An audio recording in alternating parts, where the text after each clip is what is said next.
This is fungi. These are some of the 1.5 million types of fungi. This is the humongous world of fungus. Fungi were one of the first organisms on Earth billions of years ago. Fungi are their own kingdom. They're not animals, plants, or bacteria. Fungi live everywhere. Space stations, deserts, deserts, Antarctica, nuclear reactors. There's plenty of shroom for all fungi. Every day you walk on mushroom mycelium, not just mushroom's root system. Mycelium communicates information and transfers nutrients. It also builds soil and gives life to all plants on Earth. Here is fungi saving the world. This is fungi saving you. There's fungi for relaxation, concentration, energy, and immune support. This is you on shrooms, tapping into the humongous world of fungus. When I say to someone that I'm interested in mushrooms or that I have a mushroom company, you get often few kinds of reactions. Some are like, are you talking magic mushrooms? And some are like, gross, I don't like the flavor of mushrooms. And some are really excited for various reasons. But they are a kingdom, as you saw in the video. And when something is a kingdom, that means that there's a lot of different kinds of things. So if you think of all the animals that live on Earth, there's quite a few kinds. Just in mammals, compare a chihuahua and a blue whale, and they're drastically different, right? And if you compare even plants, not all plants are good for you. I know obviously plant-based diet is right now a big thing, a lot of people on it, but a lot of plants will kill you. And mushrooms are no different. Some of them will hurt you, some of them will heal you. And just to kind of get the mushroom lingo out of the way, mushroom is actually what is called the fruiting body. And fungi is a kingdom, right? Fungi is like the umbrella. But often people, when they talk about the fungi kingdom, they talk about mushrooms. But mushrooms is actually like the fruiting body. So let's think of an apple tree, for example. The fruit, the actual apple, would be the fruiting body here. That's the part that is visible and you will eat, and it usually gets reproduced annually, with some exceptions. And then the rooting system, which is often referred to as mycelium, there's also like hyphae, like an early version of it. But mycelium is like the actual apple tree itself. The bark and the roots, right? And there's a lot of mycelium underground. So wherever you will go around the world, there will be mycelium underground, and then sometimes you'll see these fruiting bodies popping up. And the mycelium is really important for environment, and the fruiting body can be really helpful for us. So since there's mycelium everywhere, it serves a big purpose. So about 2.4 billion years ago, so if the Earth is 4.2, 4.5 billion years old, 2.4 billion years ago, mushrooms or fungi came from the sea to the dry land. And what's actually fascinating about mushrooms to me is that they're actually very similar to animals. So we're way closer as humans to mushrooms than we are to, for example, plants. For example, mushrooms cannot produce their own food through photosynthesis like plants can. They have to eat something.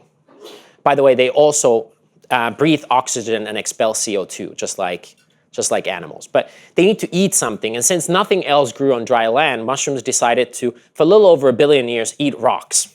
So they're survivors, you know? And then later, as plants were entered into Earth, the mushrooms helped the plants to collect water and nutrients from the soil. And that happens still today. So almost all plants that you will eat have used fungi to collect water and nutrients. But this is not a biology lesson. I'm not here to talk to you for hours and hours about fungi. Some of you might find it fascinating, some of you might not. But just wanted to give you kind of a quick overview. And the spores are, by the way, those are the seeds. So you go from the rooting system to the fruiting body. The fruiting body will produce spores. Spores are like the seeds. And then the spores will fly away and produce more hyphae and mycelium. So that's kind of the life cycle of a mushroom. My company, Four Sigmatic, is focused on these functional mushrooms. Those are like healthy mushrooms, often sometimes known as medicinal mushrooms, but since medicinal marijuana, that's often a bad label. These are completely legal, safe, nothing to do with psychedelics. So that's why I prefer the word functional mushrooms. And these functional mushrooms are often also called adaptogens. How many have heard the word adaptogen? Good bunch. Okay. So this is right now really trendy. It's actually not that new of a concept. It's just become very popular. So adaptogen research started in the Soviet Union for the army. What the army figured out, and this is, by the way, not just the Soviet army. I'm originally from Finland, and I had to go to the Finnish army. And the same thing is, in certain situations, the soldiers are given stimulants. Amphetamine, for example. I was in the Air Force, you fly in a fighter jet, you crash on enemy territory, pump you up a little amphetamine and try to run as far as you can in the next 24 hours, so hopefully you'll be safe after that. But what happens is that you have a little bit of a letdown. A lighter version of a stimulant might be like Adderall, lighter compared to amphetamine, or caffeine that we often consume all the time, right? So the Soviets were like, hey, is there anything else that we could take which would performance, maybe not as much, but would improve performance that wouldn't give you the letdown the next day? And they sent this Dr. Lazarov, to research few things. And Lazarov studied the best things that he could find in the world and came up with 5 things that he thought were adaptogens. And the word adaptogen comes from the fact that it helps you to adapt to stressors. So it helps you to adapt to stressors. And hopefully, it will not give you a letdown. So in order for something to be an adaptogen, it needs 3 things. It's non-habit forming, means it's not addictive. If something is addictive, it cannot be an adaptogen. It has to be something you could take every day safely and you don't get used to it. Secondly, it restores balance. So it restores balance in your body. And then finally, it's non-specific, which is often sometimes hard if you have a scientific mind to figure out, because scientific studies are usually done on one single variable, one marker. And when something is non-specific, it can help with the brain and the immune function, and that can be complicated. And that's where it's often in health, like hormones, for example, even though you have a marker like testosterone, it's sometimes complicated because hormones go up and down. You pull a lever, another one goes up and down, right? But that's what adaptogens are, and that's what some of these best mushrooms are as well. And these are kind of my passion, I would say. I love fungi and I love the biology of fungi, but I'm mostly interested in is what can the fungi do for you? How can it improve your cognitive function, your immune system, your skin? I've been running my business now for about 7 years. Normally, I've been traveling 40 to 60 times a year, and during that time, I've lived in the last 10 years, I've lived in 10 countries. And I've not been sick in 11 years. And one of the reasons why I have to thank is the use of adaptogens and mushrooms for the immune system. But back to my story. So I was brought up in Finland. I'm a 13th generation farmer and mushroom enthusiast. And I was brought up to learn about mushrooms through my mom. My mom, when I was like yay high with my brother, we went foraging for mushrooms. And one of the first things that people get wrong about mushrooms that they always grow on the ground. They actually also grow on trees. This is a chaga mushroom that we also use in the mushroom coffee that is outside. And a lot of them are hard. You can't eat them. Actually, you should not eat mushrooms raw. Just a general rule of thumb, whatever mushroom we're talking about, don't have them raw. Because they have this structure called chitin. That is, we humans are not really good at absorbing, and we lack this enzyme. Think of the shell of a lobster is made out of chitin. So try eating a lobster shell, not good. So you kind of have to process it. But they are these beautiful creatures. Most people just think of that classic mushroom shape which I showed you with the stem and the cap, but there's so many different shapes and sizes, different types of mushrooms, and some of the best ones grow on trees. Because like I mentioned, mushrooms, like animals, they need something to eat. And often when people ask me, like, what should you eat? What's a healthy diet? I joke to them is that you should eat dirt and trees.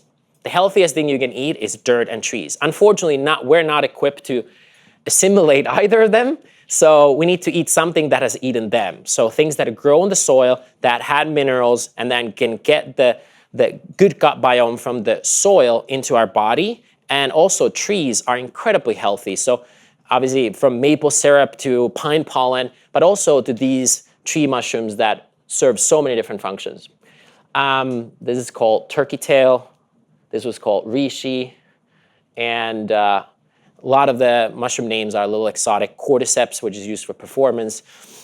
This is the lion's mane. This is right now one of the most popular mushrooms in the US. It's touted to help with focus and cognitive function. And it's funny how they look as well, as like lion's mane. Looks like, I guess, like a mane of a lion. So that's how it's named that way. But my fascination with these is mostly through their health benefits. Like you saw in the beginning video, mushrooms are used in almost half of the pharmaceuticals out there.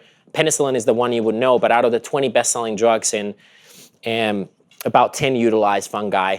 And they can be used to clean oil spills. They can help remove diesel from the soil. They can eat plastic. A few years ago, we found a mushroom that eats plastic. Plastic has been around 100, 120 years, and so far we haven't figured out what does it compost or not. We don't know yet, but we found a mushroom that likes to eat it, and then we can eat the mushroom and it has health benefits. But I think the environmental change it's hard to change the world through the environmental impact. It's hard to change the world to sometimes a lot of like very esoteric topics. But what often people are first interested in, hey, what can I do today to feel good today, right? And mushrooms can help with that. Here's a little chart that shows a mushroom chaga, which is this one. Grows on a birch tree. It grows for 10 to 25 years, so very slowly. And birch has these healthy compounds like betulin and betulinic acid. That's why if you go to Finland or Russia, you hit yourself with birch leaves because they have these healthy oils in the bark. And the mushroom kind of eats them and then gets them in a form that then we can utilize. And the amount of antioxidants is quite incredible. So antioxidants are one of the things that are most proven for general health and wellness in the world. It's kind of a buzzy word. People don't really know what it means, but they are color pigments. Not all color pigments are antioxidants, but all antioxidants are color pigments. It's like the champagne thing with the sparkling wine. Not all sparkling wine is champagne, but all champagne is sparkling wine, right? And these color pigments can help with cardiovascular health. They can help protect our immune system. A lot of the most common ways how people die today, and they can really help with longevity. And people often, the internet loves to debate what antioxidants are good and what has the highest amount. But just for the sake, the two big bubbles are two different ways how you can process a wild Siberian chaga. And then you have some of the other more antioxidant-rich foods from dark chocolate to acai berry. And this gives you an idea how abundant these mushrooms are in these nutrients and how potentially you could benefit from them. And that's a chart on how to use them. So mushrooms are often used, for most people, they're used in like pizza or pasta or something like the very narrow focus. People mostly focus on portobello and like cremini type mushrooms, maybe shiitake. And shiitake is a good mushroom, but a lot of these culinary mushrooms are not that good. They grow on the ground and they're not that nutrient dense. They're kind of like mass produced. Think of like your normal culinary mushrooms almost like iceberg lettuce versus arugula, right? There's nothing wrong with iceberg lettuce. But clearly, nettle or dandelion or arugula has a lot more, punch. And the same with mushrooms. And when we talk about, generally about mushrooms, it's like anything, is like you have really good, really average, and then really bad things. And that's where actually my company name Four Sigmatic also stems from, is just geeky out of math. So if you take all the world's foods, there's roughly like, let's say 1.8 million things you can eat, and you put it on a bell curve, and compare their nutrient density, it will form a normal distribution. And this is normal in science, including natural sciences. If you take a large enough sample size, you look at single variable, like how tall are people, or what is their IQ, tends to form a normal distribution. The foods are the same. And if you look at their nutrient density, most foods are just normal, good. Some are like solid health foods. And then some foods are kind of bad, right? And if you go for standard deviations, which are no sigmas. If you go 4 standard deviations, you get to the top 50 foods in the world, right? And out of those top 50 foods, there are things like lemon, black pepper, cinnamon, coconut, green tea, cacao, things that you know. Then there's foods that you might know, like turmeric or ginseng or maca. And then there's really foods that very few people know, like the reishi mushroom or astragalus root. And I'm just passionate about the things that are the most currently scientifically studied foods, and funny enough, those tend to be also the foods that have been used the longest throughout different cultures. So every part of the world tends to have their own like foods that they've elevated to kind of a sacred status over multiple generations, and every generation after that has thought that that food is special for some reason. So if you go to Bali or Costa Rica, or you go to Finland and Russia, or you go to Africa, you'll find certain foods are elevated over others. And that's what I'm most passionate about. And out of those 50, about 10 are mushrooms. So that's our farm where I grew up. And I think besides the health benefits of mushrooms, the one thing that I really want to kind of leave you today with is just generally about what it takes to do something new. I feel like the topic was like how to move from dirt to gold. And I think that's the lesson that I've learned over the years of coming from a small farm in Finland to Venice Beach, California, and building a business and creating companies, like understanding that in order to create value or capture value, you have to see undervalued things. Okay, so any form of business, be it investing or something else, you're trying to find an asset or a thing that has more value than other people think. Like you think the stock is worth $10, but the market thinks it's $5. If you buy it at 5, you think eventually the market will know it's worth 10, right? The same with if you start a business or you have an idea, you try to find something that which others don't yet see, or they see it, but they don't understand the true value and power of it. So probably, let's say Google in the early days, there were people who thought, oh, search engine has value, right? It's some value. But then people didn't see what's the implications of having that value and how you can transport it to other factors. And then investors of Google probably made, good profit by seeing that it was an undervalued asset, right? So I'm from a town of maybe like 150 people, and I'm there, I didn't travel growing up. And my dream is to get Americans to drinking mushrooms. That's a pretty radical idea, right? So it's like, I came here, I started the business, and I told everyone, hey, I want to get the whole of America drinking mushrooms, because that's the most ancient way of actually consuming these tree mushrooms. And I know their benefits, and people are like, you're crazy. Nobody drinks mushrooms around here, right? So, but I believed in it, which is kind of one of the 3 tips I want to leave you guys today with from the business side is if you want to achieve anything, you have to be super passionate about it and believe in it. And the second thing is that hopefully whatever you do is based on some first principles. With me, it was science, understanding the research around mushrooms, understanding their history and their cultural implications, and also understanding how to prepare them. And so you can't just make up stuff. It needs to be based on some sort of like first principle or a logic. And then finally is like, as you start building the business, remembering why you started. I was a couple weeks ago in Lapland with a bunch of friends. It was minus 39 degrees and went to frozen water. It's actually it's like 25 degrees. There's a stream that keeps the water open. Like, this is the culture why I started the business, is the Finnish culture and the culture of like a natural living. And then I moved to California to build the business, and sometimes the life here is not as natural as it was at a farm. But it's like really important for me as I go to remind myself why I started the business. So this is the Sami culture. This is the only indigenous culture in Europe, partly in Finland as well. And how they use mushrooms is one of the sources of inspiration for me. And here's examples of products that we do, like mushroom coffee or mushroom chocolate, lattes, wellness tonics. And one of the reasons why we do this is that mushrooms, the healthy mushrooms, don't taste anything like portobello. They actually taste very bitter. And most Americans don't like bitter. So when I came here and I made like mushroom tea, people are like, this is gross. First of all, I don't like tea. Secondly, I don't like this flavor.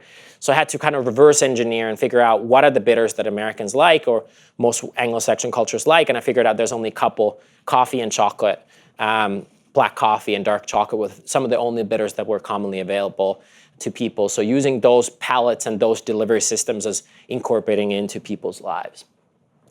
But to kind of recap, some of the books I've written. One about the history of the Sami people, one a cookbook, how to use mushrooms, and about the top 10 mushrooms. But to recap, kind of my talk is, I believe in the power of mushrooms. I think they're an organism much smarter than we realize. I think they're undervalued, and that's why I'm also excited to build a business around them. I believe a lot in their power for myself, but also I believe that you should focus on doing something that is undervalued and getting people to understand the value. Then that's also smart business. I think if you want to learn more about mushrooms, there's a lot of resource that you can go to. I can highlight a few books and learning methods, how you can learn about them. And I think in the next 10 years, we'll see multiple different research coming out for mushrooms for health benefits, for cognitive function, for immune system, that I think will shock a lot of people. And that gets me excited every day to start building Four Sigmatic. But with that, if you have any questions about the health benefits on Four Sigmatic or the mushrooms in general, if you have questions on anything mushroom related, happy to take it. Is this a microphone? Oh. Yeah. This isn't about mushrooms, but snails eat mushrooms. Does that mean snails are healthy too? Yes and no. So not because they eat mushrooms, that's not the reason. So there's certain mammals that eat mushrooms, bears, deer, rabbits.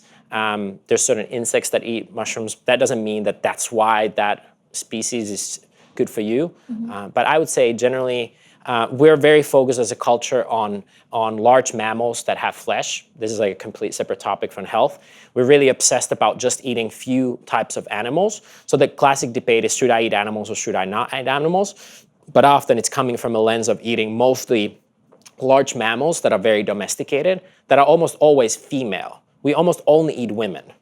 So we don't eat bull, we eat the cow. We don't eat like a boar, we eat the female. Chicken, the same, we don't eat the rooster.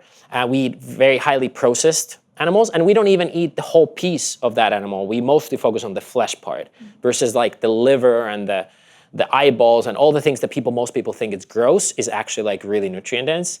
And a lot of insects and smaller animals tend to be healthier actually because they're lower in the food chain. So you tend to be like, the lower you're in the food chain and early you are, the cleaner it is. Or if you go further in the food chain and you go to bigger animals or even bigger fish, you have to be more careful about the quality. So it's usually safer to eat a small fish than a big fish, but you really have to know where the big fish is coming. So, but it's not because they eat mushrooms. That's why snails are healthy. They just are. Yeah. Can you pass the mic to him? Can I throw it? You can throw it. Hi, thanks for the talk. Yeah. You raised the point about bitterness. I was just wondering, like, have you found yourself compromising in the healthiness of the mushrooms by like adding sugar at any point, or? Yeah, most of our products don't have sugar, and I don't really believe in adding sugar, especially processed sugar. We have a couple products that have coconut palm sugar, about 2 grams per serving. Awesome. And coconut palm sugar is a lot healthier, has more minerals, and is more kind of diabetic friendly. But don't believe in adding sugar. We use things like monk fruit and stevia in certain products, and certain products are just unsweetened. It's kind of this healthy balance of like knowing where the market is and knowing where you want to get to, right? And kind of like bridging the gap. So let's assume you want really technology. I'm from Finland. We love like MySQL and Linux and all this stuff. Linux never really got big except in servers, just partly because the user interface was not the easiest to use, right? And or even Nokia, where our farm is like, think of Nokia leading the mobile technology and then Apple taking over. And it's partly because iPhone was just so much easier to use for most people, right? And Nokias were always not. Yeah. And the same here is like, if my dream is to get here, but consumers are here, how do I meet them in the middle? How do I make a product that is a little more bitter than what they're used to, a little less sweet, a little less artificial, still healthy, but I kind of meet them? Because without compliance, there's no change. Yeah. There's no, like, you can buy a pass to the gym, but if you never go, it doesn't help you. So rather do a shitty workout than no workout. So in this case, the same thing. But yeah, I wouldn't add much sugar or any sugar to these products because I think it jeopardizes the main function, which is kind of being more like anti-inflammatory and protecting the immune system. And when you add these sugars and sweeteners, it can kind of do the opposite. Mushrooms can also balance blood sugar and support blood sugar management. So when you kind of do that, it kind of counterbalances the benefits. So yeah, it's great. Thanks. Yeah. So I've heard formulating new products and bringing them to market is like a multi-year process, and I guess takes a lot of R&D and energy and research. Sure. I'm curious, you have a lot of different products. I keep seeing new stuff that you introduce Yeah. quite regularly. How long is your design process? And how... By the way, thank you for asking that. You're the first person to ever ask it. I'm very passionate about this topic. So I'm the product founder. So if we would be a tech company, I would be like loving to make the code myself. And I'm like, this is really a topic that I could talk for days. So you're right. Most people take multiple years to build a product. For us, my goal is 2 months. Realistically, we're at 3, but it's still drastically shorter than for most people. And that requires few fundamental things to be in place to innovate so quickly. So obviously, like sourcing ingredients, any ingredients they're going to use, you have to be really good at that. So you have to have a baseline infrastructure of like, hey, where do you get products? But that's still like somewhat easy to solve, where most, even large companies, take years to develop a product and they don't succeed with it. And I think one of the key things why we've been successful in a short while building products is a couple fundamental things that I think is transferable to any industry, any product, any situation. First of all, being close to the end consumer, right? A lot of people who, especially large companies, try to create products from an ivory tower. They send out surveys and focus groups and whatever, try to figure out what's the trend. They read reports. And I think they're already, from them, they're behind the curve. Versus every day engaging with the consumer and knowing what's out on the market and listening to their needs and wishes. So we do tons of community work in person to meet people, to talk with them, and being in that interface. So whatever you're trying to build, the more time you can spend or actually even be the consumer, who I think I'm as well, is every day using these products myself, is easier the R&D is. And the more removed you are from the end consumer, target consumer, or the lifestyle or the industry, whatever, the harder it is, right? Sometimes you can get too close to it, yes, but nevertheless, like the closer you are to interface. So I could come out with 20 to 30 product ideas in an hour, just by looking at my own lifestyle in different parts of my day, week, month, year, and figure out where are the gaps where I need optimal performance. So where do I need a boost and enhance a support? And it would be so easy. And then you kind of pick your battles, like what is easy to execute, what has big upside. And then the other thing that is very few people have is besides the customer proximity or the customer interface with products, is that they think they have to be right. And I think even our best products, our currently best-selling products, have gone through multiple iterations. And I think if you remove your ego and you just have like, hey, I have a thesis, this is what I hope to get, eye health, gut health. Okay, I think most people, the gut is messed up because A, B, and C, and this time of the day they need support. Hey, this is my idea, let's bring this, let's make healthy lemonade, whatever it is. And then you try to innovate for it. And then you come with the concept to the market, you let people try it, they give you feedback, and then you iterate. Most large companies especially, they want to get the product be so good from the get-go. And probably Gmail or something like that has gone through, seemingly so similar, gone through hundreds of thousands of iterations over the years, right? And that's just how it is. And I think most people try to get a perfect product from the beginning, and that's a big failure. So we have a big direct-to-consumer business besides the retail business with Whole Foods and Erewhon and Sephora and whoever we work with.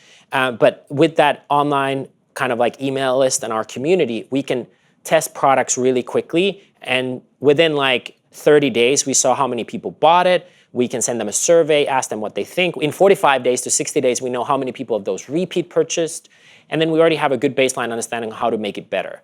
So being really close to the customer and not being scared to fail or be ready to iterate. Like we assume that we will not get it right, and we assume that we need to tweak it and amend it over the goes. And we also assume that some of them, like half the products, will be discontinued at some point.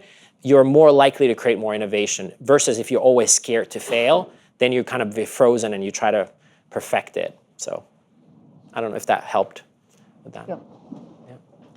Nice. Easier.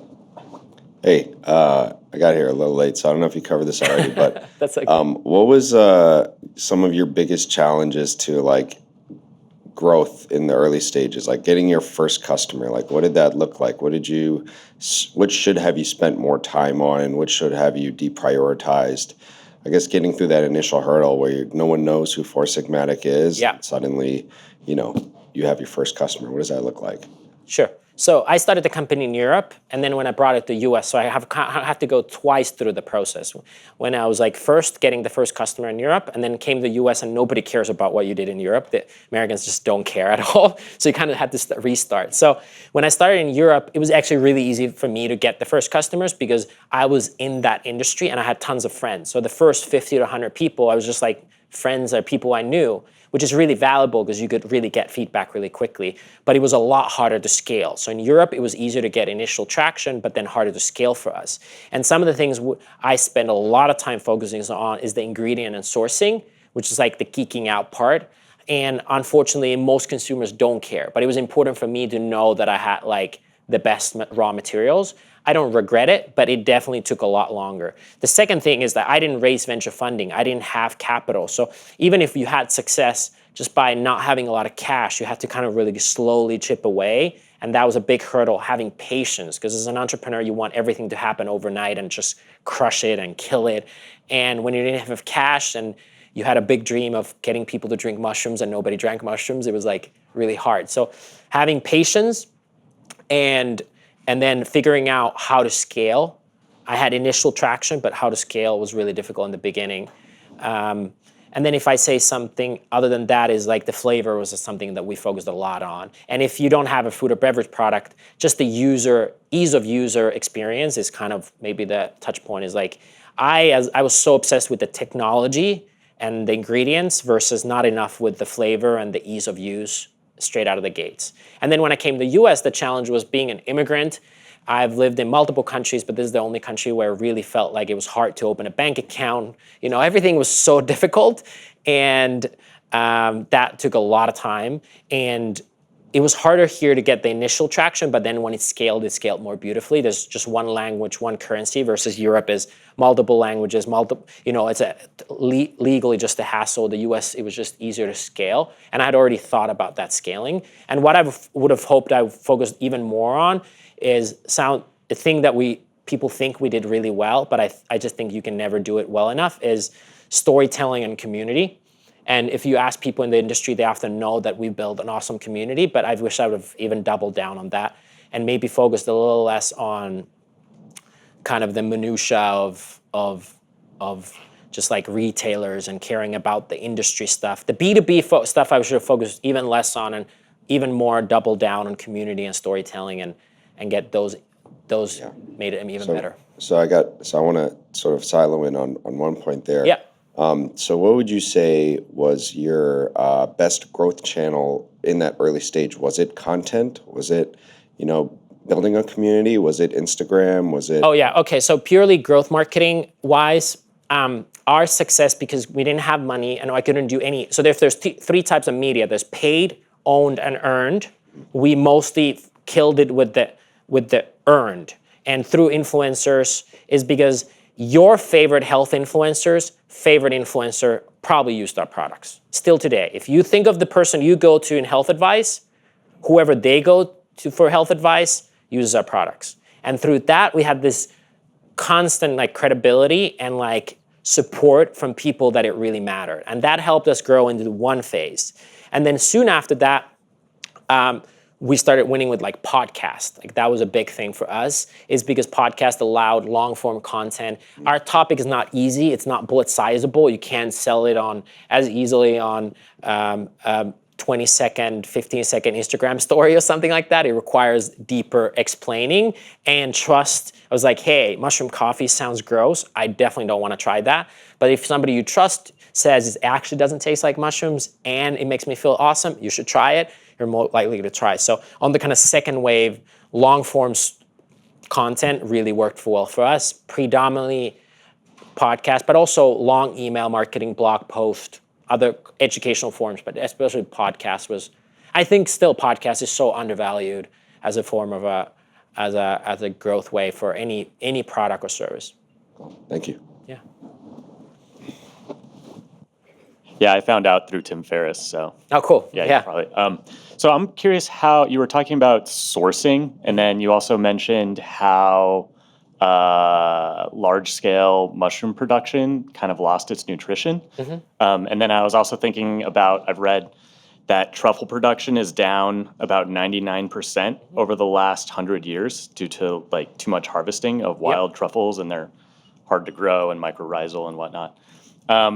So how do you view sourcing and maintaining quality and the sustainability thereof? Yeah, definitely. Again, a topic. Thanks for asking. Like, I don't think a lot of people focus on that. There's a lot of foods that have become popular, let's say chia seeds or maca, and then suddenly people are like, we can't actually produce that. That like internet kind of made few things really popular really quickly, and agriculture is a slow-moving, thing. It's like it doesn't change overnight. You can't just physical agriculture doesn't. You can't just takes a long time, and farmers usually are risk averse, and a little bit is like they're not going to change their plans because Instagram influencers want to sell chia seeds or something like that. So with mushrooms, about 1/3 of our mushrooms are wild crafted, 2/3 are grown on logs.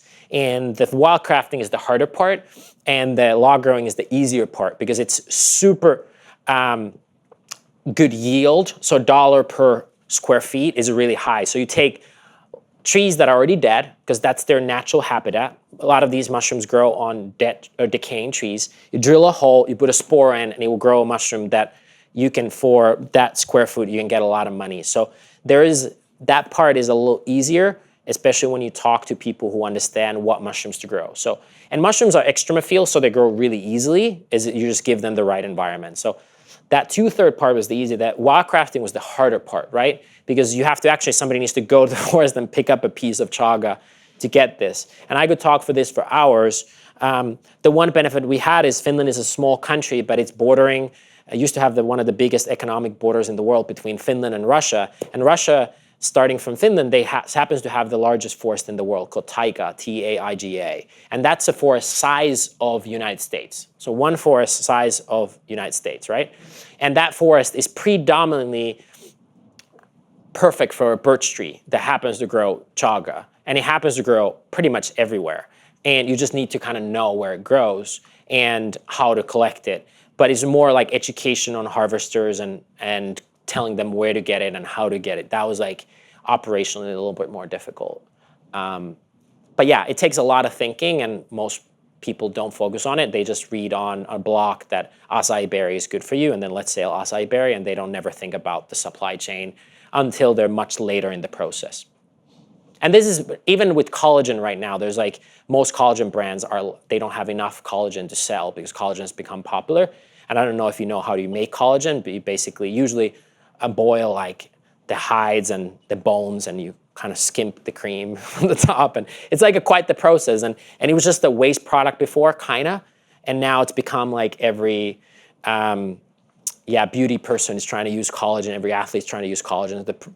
The demand just went sky high in a few years, and people are like, hey, we don't have enough of this. So now they're trying to figure out how else can we produce collagen. So yeah, most entrepreneurs don't think about that. So thanks for asking that. Thank you. I love this, by the way. You can throw it. Thanks for your talk. It's been really interesting. How do you go about picking which mushrooms are going to end up in the tea products or the coffee products, and how do you figure out what the benefits are that you can advertise associated with the mushrooms that you've picked? Sure. So that's actually easier than with most food products with mushrooms, because you have to cook them because they're not bioavailable raw. It's like a rock. There's few outside if you want to try them. So you have to cook them kind of like you do bone broth. So you do this like decoction. So you cook it for a long time. And because you can control the temperature and the amount of mushrooms, you can standardize to a certain strength. So it's almost like cooking it for days to standardize it to a certain strength of coffee. And it's a very easy lab test just to make you have a strong enough tea. So some years you have to use more mushrooms than other times, and sometimes you use less. Sometimes you have to cook it longer or shorter. So you can just control the process to get a standardized output. Mm-hmm. So yeah, it's actually, that part is quite easy to engineer, but you just need to sometimes use more mushrooms. So sometimes we're more profitable than other times, I guess. That's the other way to say it. Is sometimes it costs more to make that cup and sometimes less. And then for figuring out like what the health benefits are, is that like historically based, like based on traditions? Yeah, and if I may comment on that, that's a common theme that I hope us as a consumers will be more educated on, is we want everything standardized. And I don't think nature works like that. Our product is standardized, but I would hope that we as consumers can accept the fact that sometimes the nutrient density of a food we buy is higher or lower depending on seasonality and what you eat. And I think us expecting always to get the same flavor, same result is forcing us to eat actually worse food, because then the producers have to produce a product like that, the apple to always taste the same. And it's just, nature doesn't work like that. So if we can accept some variability in flavor and nutrient density, as long as we know the baseline sourcing, that will be actually better for the world than always expecting the chocolate to taste exactly the same, because even chocolate has seasonal variety. But to your second question about nutrient density, so the benefit of mushrooms is that about 40% of pharmaceuticals use mushrooms. So there's a lot of research funding for fungal research.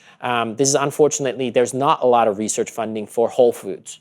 So of all foods, even let's say blueberry, which is everybody knows it's healthy and it's been a long time, it's research. There isn't that much research on blueberries, because who would fund that? Right. There's no economic interest on blueberry research. If somebody researched blueberry, they want to isolate a compound, an anthocyanin in the blueberry that is good for eyesight, and then we'll brand it as the Alaskan anthocyanin, and then we'll put it in supplements and sell it. So the whole food research by at large is so limited versus something that you can patent, because you can't patent whole foods. But lucky enough, because mushrooms, there's a lot more of them. I would recommend, if you want to look at any food product, PubMed is kind of a database for various just research. You can put the Latin name of any food. You can get roughly the amount of research. The fact that there's 5,000 research papers doesn't mean it's healthy. The most researched foods in the world are tobacco, number one, and marijuana, number two. Soon after that, you get to things like lemon and ginseng and other things like that. So it doesn't guarantee if something is well-researched that it's healthy, but it gives you a pretty good oversight of what it is good for. And mushrooms, shiitake, reishi, things like that are very well studied.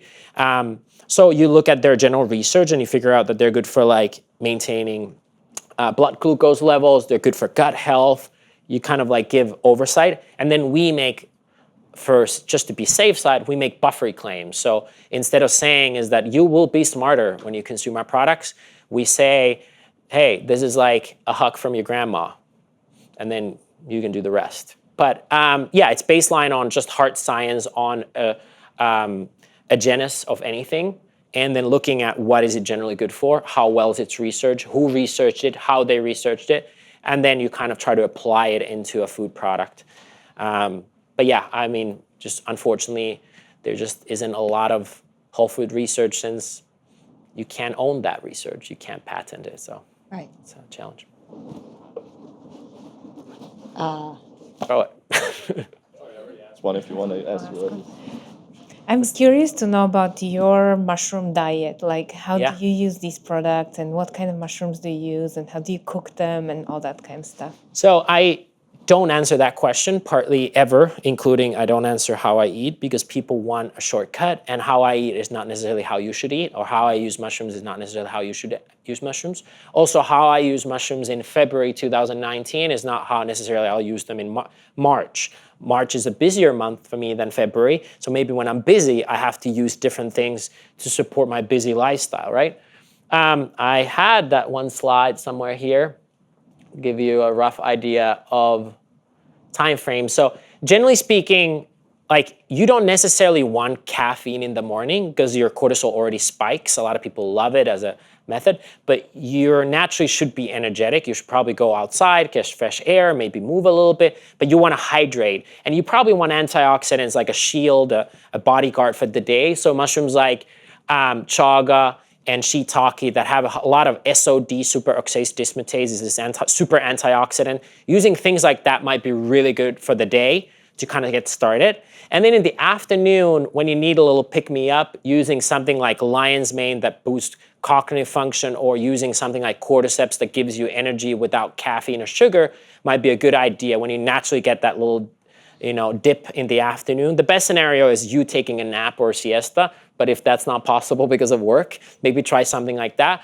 And then in the evening time, you want things that support somehow kind of calming down process. So reishi is used for kind of the endocrine system, the HPA axis, kind of calming your body. It's known as the queen of mushrooms. Maybe it'll help you reach deeper sleep And then shiitake could help with phase 1 and 2 liver detox that often happens overnight. So that might be a good strategy if you want to cleanse your liver. Liver is a kind of a mirror to skin health as well. So there are different times how you can use it. I just never answer how I use it. You just have to figure out yourself. I know it's not the answer people want because they want a formula, do A, B, and C, but maybe that gives you some framework. Yeah, I wasn't looking for a formula. I was just curious how you apply this. A lot, different ways, and yeah, in high quality. That's my 3 formulas. Cool. Thanks. But variety is huge for, even if you have an adaptogen you can use every day, variety is awesome. So even with dark leafy greens, even if arugula is awesome or dandelion is awesome, try all kinds of greens and just kind of mix them, match them. And same with mushrooms. It's beneficial to mix and match them. And so even though I'm not a fan of portobello, you can still have it. Just get different varieties into your system, and the more variety you have, the more intelligence you're getting from food into your cells and into your DNA. Yeah. Sorry, I might have missed this when you were talking about scaling, but in terms of timeline, I was wondering how long did it take for you to go from zero, or not zero, but like a product idea to get like a packaged product ready for the market? Took about 2 years on the first time because you have to solve the operational challenges, which is harder for me than the product concept. So the first time sourcing ingredients, getting a partner who can make the packaging, that took a lot longer than coming out with the vision and the use case. So that was easier for me. But maybe for another founder, it's different.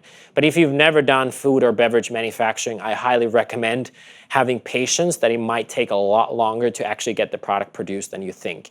If you have a donut that all your neighbors love your donut, and your friends and family are saying, you should make this donut, it's a hit, it's a great donut, and then you figure out that you've been making at home and now you need an FDA-approved commercial kitchen or contract manufacturer to make it, it could take a lot longer than you think. So it took about 2 years to get the first version out. Partly was my incompetence, like not just me, just not knowing enough of the details. It probably takes about a year normally, just cut every paperwork in order. And for me, it took 2 years just because I didn't know all the details. And you have to, did you have to do most of it yourself, or there are like contractors that do like a bunch of different stuff? I had to do most with myself and my founding team because nobody had done what we did. Nobody had done a dual extracted wild-crafted mushroom. Nobody had done it. So they have to figure that out. Nobody done these packaged mushroom beverages. They were sold in capsules or in big ground bags. So I had to figure out how to put these mushroom powders in packets that look like almost like emergency or a tea bag that you can just pour in a cup and add hot water. Like I had to figure out that kind of stuff. And there wasn't, but if you ever think of doing a dietary supplement, there's like hundreds of companies that can help do it. If you want to make a beverage yourself, there's hundreds of companies making it. I would just highly recommend is that don't outsource R&D and IP fully to someone ever. Like even if you use their resources for certain things, always have really engaged, you or someone else in the team really engaged in that process. So you know, how it's done, so it's easier for you to sell and market it because you know it's like, hey, how is this natural orange flavor made? Is it from a squeeze from an orange, or how do we get this orange flavor into your product?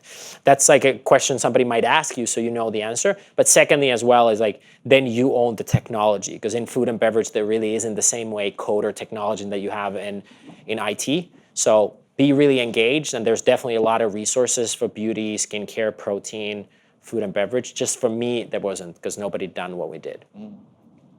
Yeah. Okay, last one. Nervous when it comes at you. Catch it. So you've talked about mushrooms, breathing and eating and being a smarter food. Are you saying that mushrooms have like a type of consciousness that is measurable?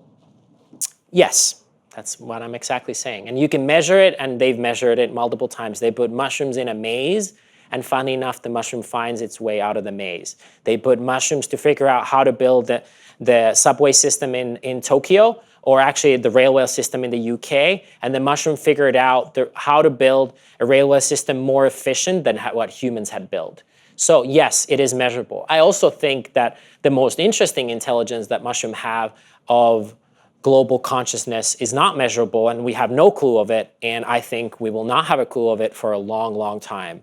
And that would be a whole nother talk about the consciousness of mushrooms. But yes, I think they're higher being. I'm just leaving you with a nugget, planting a seed, is that mushrooms almost always live with bacteria, and bacteria almost always lives with mushrooms. So right now in your body, there's about 10 times more bacteria than you have cells in your body, and there's a lot of cells.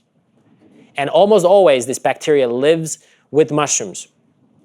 If you take kombucha, it's a symbiotic organism, basically brewed black tea with a little bit of sugar that interacts with bacteria and fungi. If you think of fermented foods, sauerkraut, kimchi, whatever. And right now, we've talked about how your gut is your second brain or your first brain.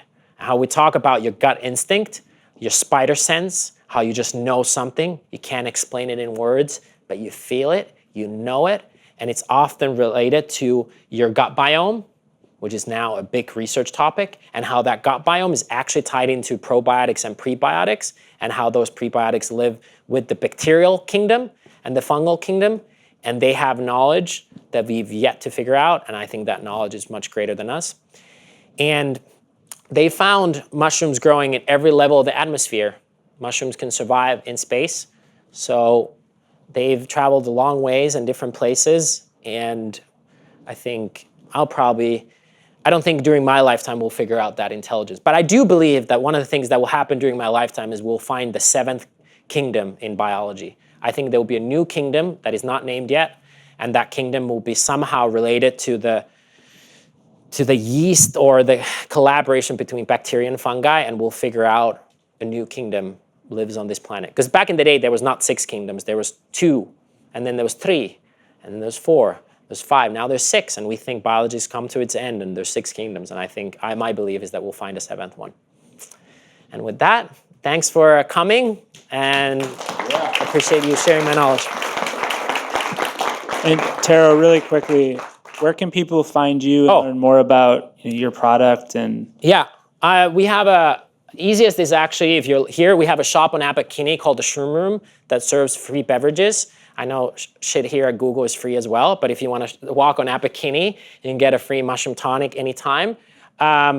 We are also on all social channels at Four Sigmatic, FOURSIGMATIC. I'm a little bit hard to find, but I have a really bad Instagram called I Am Tero that you can follow my adventures. I post rarely and randomly, sometimes good stuff, sometimes not so good stuff. So that's kind of where you can find us. But stop by at App Kinney. You can find us on Whole Foods, Erewhon, different places here, and as well if you want to buy it, Amazon, foursigmatic.com. We'll figure it out. Anyway, thank you. Sorry.